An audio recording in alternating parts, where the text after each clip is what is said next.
amigos del Perú y del mundo. Buenos días, buenas noches. Esto es Rey con Barba y Tudela, reincorporado. El doctor Tudela, bienvenido. Bueno, nunca me desincorporé. Bueno, mejor digamos que tomé una brevísima licencia. Una licencia. Una de semana.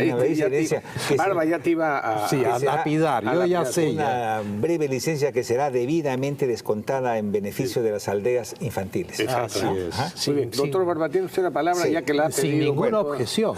Sin ninguna objeción. Bueno, amigos, esta no sé si es una buena o una mala noticia. Por supuesto. Parece que tenemos un nuevo presidente en la sombra en nuestro país. Y no se llama Nadine Heredia, sino Maximiliano Aguilar Mausili. No, Aguiar Mausili. Es argentino, sociólogo, qué miedo los sociólogos, ¿no? Sociólogo. Su especialidad es el marketing de imagen, choque y soluciones. Y tiene su historia en el Perú. Lo que voy a decir sí no está corroborado, pero dicen que trabajó poquísimo tiempo con Ollanta Humala. Esto sí, es muy amigo del exministro de Educación Saavedra, que fue quien lo recomendó a PPK para el último tramo de su campaña, en el 2016, ¿no? O sea, la más dura. Así es. La más vergonzosa, vamos a decir. Según nuestra fuente, fue Chicho Mome y Mercedes Arauz, por otro lado, quienes convencieron al señor Vizcarra para que sea su flamante asesor de imagen y comunicación. Y me imagino que lo deben haber convencido con un argumento así, ¿no? Fíjate, presidente, fíjate, Vizcarra, si tú arremetes contra el Congreso, que es una institución impopular, vas a levantar tus bonos, te vas a volver popular, te van a aplaudir en las calles. Y nosotros, los medios de comunicación, te vamos a respaldar completamente porque odiamos la ley Mulder, ¿no? Una cosa así, ¿no? Y así facilito, me imagino que lo convencieron y se puso en la ruta caviar, ¿no? En una historia que aún no sabemos cómo va a concluir, ¿no? Si es que no estuvo siempre en la ruta caviar. Bueno, y... Ahí está. Bueno, ahí está. Bueno, esta es la... Esa es la foto de él, supongo. Sí, sí, pero ahorita van a... Ahí está, claro. Ahí está con PPK, con Vizcarra, hay una foto también con Mercedes Arauz. Y hoy día escuché al ministro de Justicia y ayer a otros voceros parlamentarios de Peruanos por el Cambio decir que el señor nunca había participado en las sesiones del Consejo de Ministros. Y nosotros tenemos la foto aquí por si acaso. Ahora, en este momento va a salir. Ahora va a salir. Ahí está. Me consta que es, y a ti también, Pancho, me consta que es en la sala del Consejo de Ministros. Con los cartones desabogados. Y y los termos esos que... El último de la fila, ese es el asesor argentino, tomando nota, y yo espero que tenga el registro de permiso laboral en el Perú y que esté juramentado, porque lo que ahí se dice se supone que es inviolable y tiene que estar juramentado. Y me da la impresión que eso no ha sucedido, ¿no? Pero en fin, hoy por hoy... ¿Para qué lo dices? Mañana. Hoy por hoy, para que lo hagan rápido, pues, ¿no? Hoy por hoy se dice que influye sobre dónde se pondrá la propaganda estatal. La poca que aún se puede poner, ¿no? Tiene acceso a las sesiones del Consejo de Ministros, tal como lo demuestra esa foto, y es el responsable de la comunicación estratégica del gobierno en su conjunto y de Vizcarra en particular, el cual no da un paso sin consultar con él. La prensa argentina lo llama, la mano derecha del presidente del Perú, y él ha declarado, y esto ha sido reproducido ayer en Gestión, que su trabajo es mantener la estabilidad y la legitimidad de este gobierno. ¿Qué tal, raza? ¿Qué te parece? Quiere decir que está trabajando con pobres diablos, que no pueden mantener ni la legitimidad ni la estabilidad de este país. Increíble. ¿Qué tal soberbia? ¿Qué patanería? Increíble. Y eso implica también cosas que visiblemente son errores. Agustín Figueroa, el periodista Agustín Figueroa ha señalado, ha dicho textualmente que no es oportuno que el presidente entre al terreno de la confrontación. ¿Qué es lo que ha hecho? Que es lo que está haciendo, claro, aconsejado por esta persona. La insistencia del presidente con propuestas absurdas parece más bien una cortina de humo. Yo estoy empezando a creer que en realidad no le interesa eso de la no reelección de los congresistas. El premier Villanueva insiste sobre eso. Tampoco creo que le interese mucho lo del Senado. Creo que son consejos de este señor. Sí, son cortinas de humo para que nadie critique los factores económicos, correcto, que hoy están en una situación difícil en el Perú. Lo que quieren es que nadie discuta de economía ni de cosas prácticas de gobierno, y para eso mantienen esta confrontación. Además, como dice Pepe, porque confrontar al Congreso le da al presidente popularidad. Es popular y genera titulares en los medios de comunicación. Correcto, pero es un error político porque no tiene mayoría. Y es también la insistencia del presidente Vizcarra de atacar al fiscal de la Nación, Pedro Chávez, diciendo que debe renunciar, que debe dar un paso al costado reiteradamente, lleva pues a mucha gente a preguntarse por qué tanta insistencia. Sí, oye, pero si este señor es el que le está dando estabilidad y legitimidad al gobierno del Perú, habría que pagarle un buen sueldo, ¿no? Caracho, que estaría tan gigantesca, ¿no? Y bueno, tendría que estar, por supuesto, tendría que tener visa de trabajo, ¿no? Claro. El asunto es que Vizcarra no puede dar un paso con él. Y para todo asunto que tiene entre manos, por lo general no tiene otra respuesta que llamen a Maxi, ubiquen a Maxi, ¿no? Sí. Quiero hablar con Maxi, ¿no? Por último, sobre este asesor argentino, los pagos por sus servicios en la campaña 2016 no existen, por si acaso, en los registros de contabilidad del Partido Peruano por el Cambio, ni tampoco en la OMPE. Tampoco existía. Entonces, tampoco existían los de Fabre, ¿no? Sí, y después nos enteramos que lo había pagado OAS y Odebrecht. Así es. Entonces aquí la pregunta legítima que nos hacemos es quién o qué empresa le pagó sus servicios. Puede haber sido Odebrecht, puede haber sido OAS, puede haber sido Graña, en fin, ¿no? En la campaña. En la campaña. Ya. Sería bueno saberlo, porque a no ser que el señor haya trabajado gratis, ¿no? De repente es un buen samaritano, un buen argentino que yo voy a trabajar gratis por ustedes, ¿no? Pero sabemos que eso no es cierto, ¿no? También sería bueno saber, repito esto, si cuenta con el nombramiento oficial, pues, y si ya tiene el permiso correspondiente para laborar en el Perú, ¿no? Y además de eso, insisto, tiene que estar juramentado, porque de otra manera no puede participar en ninguna sesión del Consejo de Ministros, ¿no? Y si no lo han hecho, que lo hagan con prisa. Pero este es un asunto delicado, porque de una u otra manera es casi como una interferencia en asuntos de extranjeros, en asuntos internos, ¿no? Y un tipo que se pavonea ante la prensa internacional, que le da estabilidad a este país, es una ofensa a todos los peruanos. Y ¿no? Además, una cosa es lo que uno ve, pero más es lo que uno no ve. Y sobre las estrategias que pueden resultar de estos consejos. A mí me ha llamado mucho la atención la denuncia que ha hecho antes de ayer el congresista de la izquierda, Jorge Castro, que ha salido del Frente Amplio, ¿no? Es ahora un no agrupado. En una entrevista con Lucas, recogida por el diario Expreso, ha acusado al IDL, a Gorriti, a Álvarez Rodríguez, Tisel, de haber administrado los audios para favorecer a ciertos grupos económicos y políticos. Y dice Castro concretamente a PPK y Odebrecht, ¿no? Y afirma que el ex fiscal de la Nación, Pablo Sánchez, forma parte de ese grupo, que trabajaba en ese grupo, y afirma además, sin decir de dónde, que Álvarez Rodríguez recibió $265.000, o sea, de una fuente que no especificó. ¿Qué es lo cierto? Esto no lo podemos saber, eso es lo que dice Castro. Lo cierto es que evidentemente hay una batalla en curso, que implica confrontar al Congreso, que ha implicado una guerra por la Fiscalía, que ha sido perdida por un sector, pero que continúa. La colina ha sido tomada por un grupo que no era el que querían los que soltaban los audios, y naturalmente la batalla ha recomenzado para quitarles la colina, ¿no? Pero lo que yo me pregunto es además una cosa de la cual hemos discutido antes acá. Ayer el presidente del Poder Judicial, Víctor Prado Saldarriaga, ha pedido levantar la inmunidad a los congresistas y a todos los altos funcionarios. Ahora, yo me pregunto, y le pregunto a quienes nos están viendo, si el congresista Jorge Castro podría hacer esta denuncia si no tuviera inmunidad.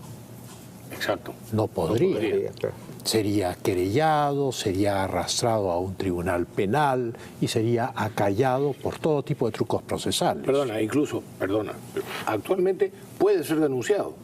Pero hay que levantarle la inmunidad. Levantar la inmunidad. Así es, o sea que tienen que probar que... Y la razón de la inmunidad es para poder opinar estas cosas, claro, porque habría que preguntarle a Jorge Castro cuál es el fundamento de lo que ha dicho. Correcto. Pero lo que ha dicho no es absurdo, habiendo visto todos la batalla por la Fiscalía y habiendo visto todos cómo el presidente confronta constantemente al Congreso y ahora enterándonos de la existencia de este asesor argentino, que era el mismo que tenía el presidente Kuczynski, que seguía exactamente la misma política, lo que significa que no hay una variación en la política, no hay una búsqueda de consenso, no hay una búsqueda de unidad nacional, ni de generar la posibilidad de tener una mayoría por consenso en el Congreso. Y eso es muy grave, porque queda muy poco tiempo para el fin del gobierno. Y piensen una cosa, cuando el primer discurso que dio en el Congreso Vizcarra fue completamente distinto a lo que está haciendo en la práctica. Correcto, está haciendo lo mismo que hizo el expresidente Kuczynski. O sea, tiene que haber habido un momento en el que ese asesor y otras personas, claro, lo han cambiado. Porque el discurso de Vizcarra en el Congreso fue un discurso de unidad nacional, fue un discurso... El primero, cuando asumió. Cuando asumió, así es. Un discurso esperanzador, un discurso en el que parecía que iba a establecer autoridad, que se acababa el problema de los enfrentamientos y de las discriminaciones partidarias, etc. Y en la práctica, poco a poco, al principio no... A partir de 28 de julio... Efectivamente. Estalló un conflicto abierto con el Poder Legislativo. Es penoso porque él, no sé si se da cuenta de que ha definitivamente demostrado que no es líder. Porque un líder que pareció que lo era en su primer discurso. No es estadista, evidentemente. Y tampoco es líder. Ninguna de las dos cosas. Es un político. Bueno, pero hay políticos estadistas. Hay políticos y políticos. Y líderes, ¿no? Es un político pequeño que está siguiendo los consejos de un supuesto, de un estratega político que le ha dicho cómo levantar sus bonos. Y el hombre se ha comido ese caramelo y lo está haciendo para favorecer sus intereses personales, ¿no? Y contra los intereses del país. Y ha presentado unos proyectos de mamarrachientos. Absurdos. Totalmente hemos hablado un poco, pero vamos a entrevistar. Y no ahora... lo decimos solo nosotros, lo dicen todos los especialistas del país, de todas las trincheras políticas. Los proyectos que el Poder Ejecutivo ha presentado dan vergüenza y tienen que ser rectificados y modificados, ¿no? Y el Poder Ejecutivo no tiene la humildad de reconocer que se ha equivocado y siguen insistiendo con sus pamplinas. Mira, yo quiero una última reflexión sobre este tema. El Fujimori gobernó haciendo unos cambios muy importantes, haciendo cambios impopulares, es decir, tomando acciones verdaderamente impopulares, empezando por el shock económico. Porque gobernó al principio de acuerdo a lo que un estadista debe hacer, es decir, hay que hacer lo que el país necesita que se haga. Y ese fue el éxito inicial de Fujimori. Cuando después del año 95 él toma la decisión, aconsejado probablemente no se sabe, por Vladimiro Montesinos, decidió volver a postular indebidamente el año 2000. Y a partir de esa decisión, aproximadamente 96, 97... 98, 99. Bueno, empezó a dar una serie de leyes que eran lamentablemente leyes demagógicas o populistas. Y empezó a perder popularidad al margen del tema de la corrupción, que también iba por su lado. Tuvieron las reformas fundamentales y se comenzó a hacer populismo. Exactamente. Bueno, lo mismo les está pasando a algunos presidentes. No te digo nada, PPK, y este señor, o sea, hacer demagogia, presentar proyectos o absurdos o vergonzosos o populacheros que cree que le van a mejorar la imagen. Proyectos incluso citan normas equivocadas, Sí, cosa claro. que ya ha sido señalado. Sí, sí. Bueno, en fin, qué pena por el país, qué pena por el país. Vamos a hablar más tarde ahora, dentro de un rato, con Natalia Primo, sobre el tema justamente de las propuestas constitucionales del presidente de la República. ¿Qué más? Va a ser un placer, nada más. Hoy día en El Comercio leía una entrevista que le hacen al primer ministro, César Villanueva. Siempre yo lo he tratado con cariño, con respeto, porque me parece un hombre simpático, buena gente, ¿no? Pero por Dios, ¿no? Por Dios, qué nivel, qué ineptitud. Qué falta de nivel, mejor dicho. Qué ineptitud, ¿no? Fíjate, la frase central de su entrevista que El Comercio destaca, ¿no? No queremos un Congreso que se enquiste, ¿no? Sino que se renueve, ¿no? Imagínate, Bueno, el Congreso se renueva cada 5 años, para eso hay elecciones. Más del 85% de los congresistas son nuevos. Son nuevos. Todos los congresos. Así es. Ellos están planteando con la no reelección un problema que el pueblo lo resuelve solo, sin ninguna ley. Por supuesto. Porque manda a su casa a todos los ineptos. El 86-87% de los parlamentarios no son reelectos por el pueblo. El 85% de los alcaldes distritales los votan para su casa. Al 89% de los alcaldes provinciales el pueblo los vota a su casa, no van a la reelección, ¿no? Entonces, ¿por qué nos llenamos de normas absurdas cuando el pueblo resuelve eso con buen criterio? Yo creo que no deberíamos ni debatir estas normas. Así es. Yo creo que estas normas parecen serias, pero no lo son. Estas normas son una cortina de humo detrás de la cual está la realidad. La realidad es que el crecimiento del Perú es mínimo. Sí, claro. El consumo, Ha mejorado. El consumo de el cemento, Producto Interno ha mejorado, pero seguimos. el consumo de cemento está en menos 0.28%, o sea, lo que significa que la construcción ya no sigue. El avance de las obras públicas está en 11%, o si lo quieres ver desde otro punto de vista, 89% no se hace. El sector automotor está en menos 4% en sus ventas. Las manufacturas, la industria está en menos 1.41% en sus ventas. La informalidad ha aumentado en 5.1%, siendo ahora el 73% de la fuerza laboral nacional. Se han perdido 21.000 empleos formales. Todo esto debido a medidas también populistas como el selectivo al consumo, etcétera, etcétera, que naturalmente han generado una crisis a lo cual se suman factores externos. Se habla de la volatilidad del cambio, que el dólar sube. Claro, la economía americana está fuertísima, como nunca, porque se está haciendo lo contrario de nosotros. Y acá tengo algunas cifras que son muy impresionantes, ¿no? En lo que va del año, la economía americana está en un auge nunca visto en un siglo. Perdona, la bestia de Trump. La bestia Trump. Pero vamos a ver, nunca visto en 100 años. ¿Tanto así? 4.1% de desempleo nacional. El valor adquisitivo de los salarios ha aumentado en 4.9%. O sea, la gente compra más con su plata. Ha crecido los Estados Unidos, está creciendo al ritmo de 4.1%, cuando la promesa electoral de Trump fue 3%. Sí. Ha creado 3.200.000 empleos nuevos. La productividad laboral general de los Estados Unidos ha incrementado en 2.9%.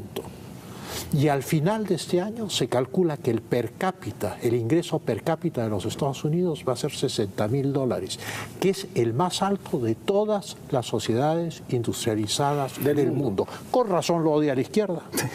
Claro, lo tienen que odiar. Evidentemente. Claro, la economía marcha. ¿Y el déficit? Claro, el déficit lo ha reducido. Encima. Lo ha reducido. Entonces, claro, esto muestra una acción decidida en el campo de la economía, en el campo del gobierno, que rinde frutos. Y acá tenemos el fenómeno inverso, el decrecimiento. El decrecimiento de sectores claves, como es la construcción, la obra pública, de elementos del comercio interno que son decisivos, como es la venta del sector automotor, que ha disminuido sustancialmente, la industria ha decrecido, el incremento del IGB. la informalidad ha aumentado más de 5%, que es un montón. ¿Y por qué ha aumentado? Porque ha decrecido el empleo formal, porque hay despidos y porque las cosas no están marchando bien. Entonces, digamos, ¿por qué no mirar al odiado Trump y ver qué cosa está haciendo bien? Para ver si lo imitan. Efectivamente. Sí, pues. Es una... Pero yo creo por eso que todas estas realidad. Normas de la no reelección y eso son grandes distractivos. Claro. Y que hay que ser lo suficientemente disciplinados, claro, para criticar esas normas desde el punto de vista constitucional, Sí, claro. pero para comprender que aquello que debemos ver es esta continuidad de la inercia heredada del gobierno de Humala y que le está haciendo un daño tremendo al Perú. Bueno, tendremos que hacerlo nosotros, porque muy pocos medios, por no decir, quizá con la excepción de Expreso, se ocupan de estas cosas, ¿no? Muy De manera que poquísimos. efectivamente tendremos que seguir haciéndolo en este canal y concretamente en este programa. Y mientras tanto la prensa sigue confundiendo a la opinión pública. Claro. Esta semana se publicó la encuesta de poder Es muy en el Perú. interesante, sí. Personas con más poder en el Perú. Muy divertida. Sí, completamente jocosa. Muy jocosa. Keiko Fujimori sale 36%. Es más poderosa que el presidente de la República, que sale con 23%. Alan García, que no 14%. Alberto Fujimori, 4%. Etc. Mira, estos encuestados, en el caso de que sean reales, están hasta el perro, ¿no? No, sí son Porque reales. acaso Esos son reales. no Usted sé, probablemente ¿ah? te han enviado. A mí ¿Ah? me lo han enviado este año. Esta vez no he contestado. No, eso es apoyo. Pero Sí, esto, claro. esto es datum, creo. Esto es datum. No, debe ser Esto es apoyo. datum, ¿no? Bueno, ¿acaso no es evidente que los grupos económicos que controlan los medios de comunicación son el verdadero poder en el Perú? ¿Son los verdaderos dueños de nuestro país? supuesto, Son los hombre. que ponen presidentes, sacan ministros, recomendación que de ellos llega, recomendación que se acepta, caso judicial que ellos tienen, caso que lo ganan. Es imposible. Por supuesto. ¿Quién manda en el Perú? Los medios de comunicación que han asaltado, que han secuestrado el poder y se lo han arrogado, porque se les da su gana, sencillamente. Ese es el verdadero poder en el Perú, que hay que limitar, y se limitó con la ley Mulder. Y ahora hay mamarrachos en el Congreso que quieren dar marcha atrás, ¿no? Sí, qué mamarrachos, ¿no? Bueno, hay otra encuesta del mismo género en la cual en segundo lugar está PPK, que ha renunciado y está con impedimento de salida del país. Y está en totalmente desprestigiado. Sí, y en ¿Cómo va a tener tercer poder? lugar está Toledo, que es un prófugo. Imagínate Entonces, tú. claro, ¿quién hace estas encuestas? ¿Quién hace estas encuestas? Son un chiste. Aquí no manda Keiko, aquí no manda Alan, aquí no manda Manda la prensa. Acá manda la prensa y punto. Sí. Y concretamente en determinadas prensas. Punto, determinada prensa. Y se Así mueren de miedo, presidente, Bueno, es muy- ministros, fiscales y jueces. Y- con esta prensa que puede investigarlos y si no les encuentra Ellos nada, los difama. Ellos Así son los que establecen Así es. a quiénes hay que investigar, Así es. cómo hay que investigarlos, si son culpables y qué sanción merecen. Punto. Y quién es inocente y quién es Desde culpable. hace varios ¿Ah? años. Por supuesto que desde hace varios años. Ahora más fuerte que nunca, pero por Así es. supuesto Son que desde hace- jueces y verdugos. Exactamente, verdugos, ¿no? exactamente. Lo otro, el Jurado Nacional de Elecciones informa que hay 11.789 listas de candidatos inscritas oficialmente. Eso significa que hay más de 100.000 expedientes por revisar. ¿Puede el Jurado Nacional de Elecciones revisar estos expedientes para ver si a los partidos se les Perdón, y les además- metió un narcotraficante? No, eso no lo revisan. Nada. Lo que revisan son las tonterías de la ley, hecha, por cierto, sugerida por los medios de comunicación y por los periodistas o por opinólogos que nunca en su vida han postulado ni han participado de un partido político o no han constituido Sí, o no han, un no partido han político. salido de un campus universitario. Por supuesto, ¿no? Y entonces que es muy fácil. Pero, por ejemplo, a ver si cumple con la exigencia de que hayan tantos comités. Y van y visitan. Fíjate tú si van a estar revisando eso. Mira esa fiscalización. A ver si efectivamente están inscritos por lo menos 25 o 30 personas en ese comité. Si el comité no es la dirección de alguien, sino que es efectivamente un local exclusivamente dedicado a ser comité. No, y además Es de esa locos, de es una locos. visión obsoleta Totalmente. de la política, Por porque la supuesto. política hoy se hace fundamentalmente a través del audiovisual y la red. O sea, Así es. a través de O sea, los a través partidos de los medios políticos- digitales y Los partidos políticos modernos no tienen comités distritales, ni están buscando llenar las plazas cada mes, o tomar la calle como en los años 60. Eso se acabó. Hoy es otra la estructura. Pero está en la ley. Los partidos políticos son directorios que actúan a través de la red, a través de expertos en informática. Exactamente. Es otro mundo. Tendrían que Esto es saber anacrónico. que los partidos políticos tienen que cambiarlo todo realmente, si quieren ser una herramienta de transformación, ¿no? Y tienen que convertirse en partidos plataforma, es decir, buscar a los mejores ciudadanos para incorporarlos. Y darle la oportunidad de postular. Incorporarlos Correcto. a la política y darle la oportunidad de poner su experiencia y su capacidad al servicio del país por unos años. Al servicio de nuestro país. Esa es la política moderna. Pero eso se liquida con la no reelección. Pues en cuanto aparece un talento, se le decapita y no se le permite reelegirse. ¿no? Además, hay la alternancia, que la lista que se presente a los electores tiene que ser un hombre, una mujer, un hombre, una mujer. O sea, independientemente de los méritos, los partidos en todas partes del mundo ponen a sus mejores cuadros adelante. Cuando no hay voto preferencial. Porque si no, por supuesto. Porque si no pierden la elección. O sea, es obvio. Entonces, este sistema de alternancia los obliga a descartar eso y preferir una cuestión de género a una cuestión de meritocracia dentro del partido. Y eso está muy mal. ¿De meritocracia o de capacidad? Claro, puede ser que sean 3 mujeres que presidan la lista, talentosas y brillantes políticas. O sea que no se trata de hacerlas alternar a las mujeres con los hombres. Puede ser que los hombres en ese partido estén a partir del 10º puesto, pero puede ser que en otro partido 5 hombres o 3 hombres estén en los primeros puestos. Pero además no eliminan el voto preferencial en el caso de la Cámara de Diputados. No, claro, porque no conviene. También, porque cosa que lamentablemente, mejor dicho, cosa que sí habría que hacer, porque a pesar de que parece muy democrático, es un absurdo y es una barbaridad. Eso es lo que ha traído una baja tremenda de la calidad, del nivel intelectual en los congresos, porque claro, sale elegido el que más conocido es en su zona. Por ejemplo, los locutores de radio. Sí, claro. Y algunos serán muy buenos locutores y muy buenas personas. O quien invierte más en publicidad. O quien invierte más en publicidad.